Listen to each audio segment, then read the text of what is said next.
It took me, I don't know, many hours. They run on, and I definitely need one. 9 feet 7 inches. From here to here is 3 feet. What is this perforated pipe?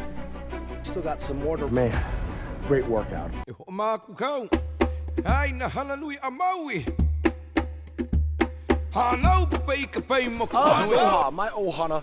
It is your boy back with another aquatic adventure. Now, if you're new to the channel, let me be the first to give you a nice big warm aloha and welcome.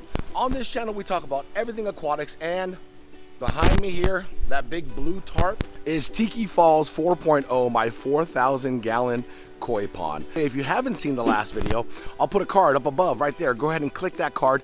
Go check out that video and then come back to this one. You'll get a better understanding. Not that it's a part 2 or anything like that. Basically, it rained. So I had to tarp this entire pond. It's a pain in the butt, but it worked. Okay, so all of the water gathered down in that pocket right there.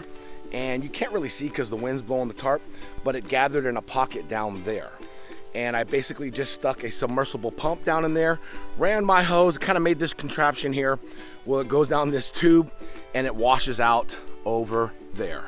So that's kind of like my little contraption. As you can see, the water's there because I just got done draining the pond. Now what we're gonna do is take off this tarp. We're gonna fold it back because I need to see how the soil looks, because we are going to do something to the pond that's extremely important, especially where I live here in Wheatland, California. So maybe we'll do a little time lapse. Something about time lapse that's like super satisfying when you watch it. So let's go ahead and time lapse it. Wasn't that satisfying to see on time lapse? So basically, now that we have it uncovered, I'm gonna dig a trench and I'm gonna lay my perforated pipe down in there. Now this trench is probably gonna be about 6 inches deep. You guys may be wondering, hey, what is this perforated pipe for? It's for hydrostatic pressure. Basically what happens here, especially in my area, my soil here is like a clay base. So when it rains, that water doesn't drain into the soil as quickly as like normal dirt or sand would. This is like a clay base, so it holds that water. And what will happen after a period of time, when it rains for like 5-6 days and it's coming down, that water gathers underneath the pond liner and it forms like a bubble. I'll show you guys some examples of some really bad hydrostatic pressure. You can see the pond liner as it's bubbled right there. That's hydrostatic pressure. Now this pond is super clear, and it's nice that it's clear because you can see the pond liner. It's bubbled all the way around. Actually, look at, there's 2 more spots here that has hydrostatic pressure.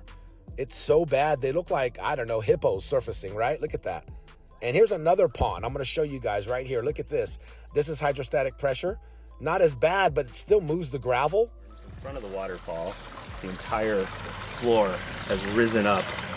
I heard some people calling those. See what it does to the pond? It'll move rocks. If you have gravel at the bottom, it'll just mess your pond up. And it takes forever for that water to settle. So basically, I'm gonna put a perforated pipe. It has holes in it, and I'll show it to you. We'll go over the details. And that water will have somewhere to go and exit. Basically, it's called a French drain. They use it in pond builds a lot. Not every pond needs it.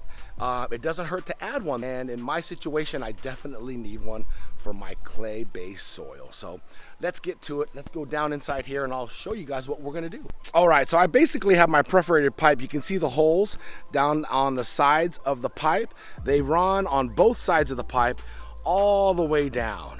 This right here is a game changer when you build a pond. So I'm gonna go ahead and get some paint. We're gonna outline where I have to dig my trench and start digging.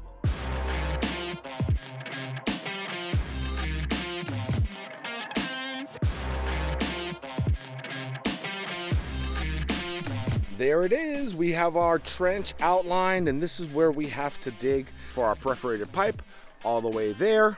Like I said, it's gonna have an elbow right there. It's gonna go right there, and it's gonna go up this wall here and then out. You'll understand once I get it all complete, Ohana. Guess what? This is when you're gonna get satisfied.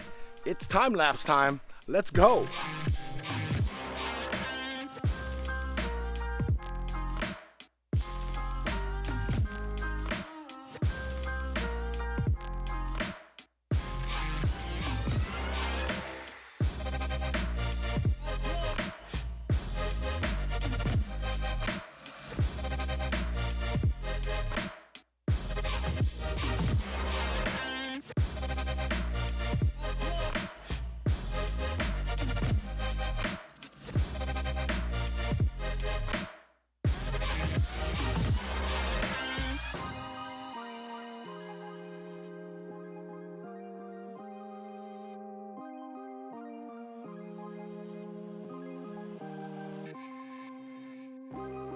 All right, so I hope you guys enjoyed that time lapse. Now we finished digging our trench, which, man, great workout, all right? I'm gonna show you what it looks like. All right, as you can see, our trench starts down there, comes all the way here. We do a quick little elbow, and we go right up into the wall.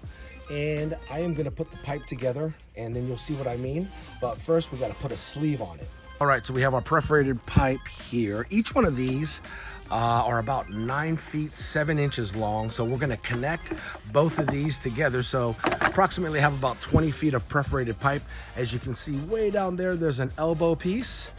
And we are gonna actually put some sleeves on this bad boy. Let me grab the sleeves. Pipe sock, I called it a sleeve. 3 inches, 10 feet long. So this will be perfect for the 2 pipes. Now this is gonna help prevent sand, dirt, sediment get down in the pipes. So basically it's like a, I guess you can say pantyhose, an oversized pantyhose, or a pipe sock for the perforated pipe. So let's go ahead and slide these bad boys on the pipes, and then you'll get a visual. Just like that, we got the sleeve on the 9 foot, 7 inch long perforated pipe. See, it goes all the way down, and then we're gonna go ahead and stick another sock on this side, and then we're gonna connect the 2 together. There it is.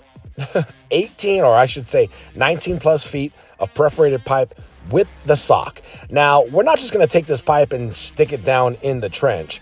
We actually have to do this first, which is underlayment. Yep. This is an underlayment material that you would lay under the pond liner. So we're going to stick it in that trench first. Then we're going to put the pond pebble on top of it. And then we're going to put the perforated pipe on top of that. And yeah, it's kind of a process. But first we're gonna do this underlayment. Let me show you the material. Pretty cool. It's like a material base, like a weed guard type thing. You can see it. Pretty cool, right? So we're gonna go ahead and grab that and stick it in the trench. All right, so here's our trench. We're gonna take our underlayment, lay it over the trench, and we are gonna do this all the way down. Gosh, I hope I have enough material. Now, you know what? Let's hit you with a time lapse. That was a fast time lapse. As you can see, we have our underlayment down in the trench that we dug, and it goes all the way down. I had just enough underlayment. It was perfect. Right to the elbow. Yep, all the way down. Now what we're going to do is we're going to get about, 2 to 3 inches of gravel and stick it down in the trench. Then we're going to put our perforated pipe on top of that, and then we're going to put more gravel on top of the perforated pipe, kind of sandwiching it. Now you can see the visual. We have about 2 to 3 inches of pond gravel or pond pebble, whatever you want to call it. And now we're going to take our perforated pipe and stick it on top of it. Another quick time lapse, and there you go. We have our perforated pipe, and it goes all the way down. It's like 20 feet of perforated pipe with its sock sleeve on. It goes right up here to this elbow. Now, this pipe right here is a full pipe. There's no holes in it, okay? It's a solid pipe. It goes up out the snorkel right there, as you can see, all the way down. So basically we got to put some gravel on top of it, and then we're going to wrap it like a burrito. So here's some time lapse for you.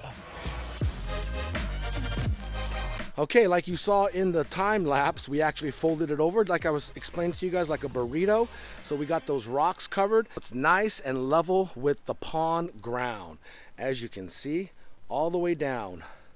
Pretty cool, right? Now you guys got more of a visual and understand what I'm talking about. Nice clean seam. We still got some more to wrap all the way down here and fill in with some more pond gravel. And just like that, we are done. Although it wasn't just like that. It took me, I don't know, many hours to complete this task. But let me flip this camera around and show you what we got and what else we need to do to it. There it is. It is actually done all the way down here. And then we actually caked it with a lot of this dirt that I had, okay? This is the solid pipe. So I don't mind caking it with this clay-based soil, and then it goes up, and I call this my snorkel.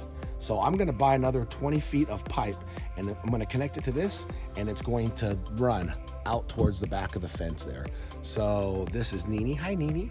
Say hi to the Ohana. Anyways, I will dig like a little trench, and it's gonna be gravity fed. So I'll have to go down at a slant, or a slope, I should say, back towards that fence. That way, when the water builds up, it has somewhere to exit the pond and not come back. Now, I almost thought about using this clay-based soil to cover the top, but I'm gonna get some mortar sand to cover the top, because if I covered it with this clay-based soil, water won't be able to get to the pipe because this stuff is like cake. That's how this soil works. It holds water really well. So I got to get some mortar sand to cover up this to make it even with the pond base. And how this works, it's a French drain, right? Hydrostatic pressure builds. So I'll have my pond liner on the bottom here, right? As it rains or heavy rain comes, water will eventually get underneath my pond liner. And that's where the water will start to gather. And as it pressures, because there's water on top, right? The weight of the water in the pond is pushing down on the water that's under the pond liner. It needs somewhere to go. And that's where this pipe comes in. Now, this is a waterproof material here. Water will get in it. It'll go into the pipe, and all that pressure will eventually push it up and out. It's pretty wild. No pumps needed. From here to here is 3 feet, and that is actually enough height to pump that water out by the pressure. So we should be good here. That's how hydrostatic pressure works. That's what this pipe and how this French system works, French drainage system or French drain system works. Now the pipe is about, like I said, 9 feet 7 inches long, and it costs about 13 bucks over at Home Depot or Lowe's. Both of them, they have the same. I think the sock sleeve was like $5, and the elbows were like $2 or $3. So you can do the simple math. It's really not that expensive, and it just assures that no hydrostatic pressure will happen in your pond, because that's the last thing you want is your pond done, big rainy week, and all of a sudden you see these bubbles and it just destroys your pond. May as well nip it in the butt now while I have it, then I don't have to worry about it, right? I gotta give a huge shout out to my boy Ralph over at Pondscapes AZ, Jack Haryu over at Atlantis Water Gardens. Go check out their channels on YouTube, guys. A wealth of knowledge. Not only that though, they build beautiful water features. And then my boy Ralph got voted 2022 Aquascape Artist of the Year. So big shout out to him and his entire team. Go check out their YouTube channels. You'll learn a ton. That's where I get my inspiration from. And that's actually where I learned too. So I'm super happy the way it turned out. Let me know what you guys think. Don't forget to give your boy the big 3, like, comment, and share. And if you haven't subscribed to the channel, I really appreciate it if you did. And don't forget to turn on that notification bell, because that's also going to let you know when I upload a new video. Doesn't cost you a thing. I'll talk to you guys on the next video, Ohana. Take care, much love, and aloha. Hana Hui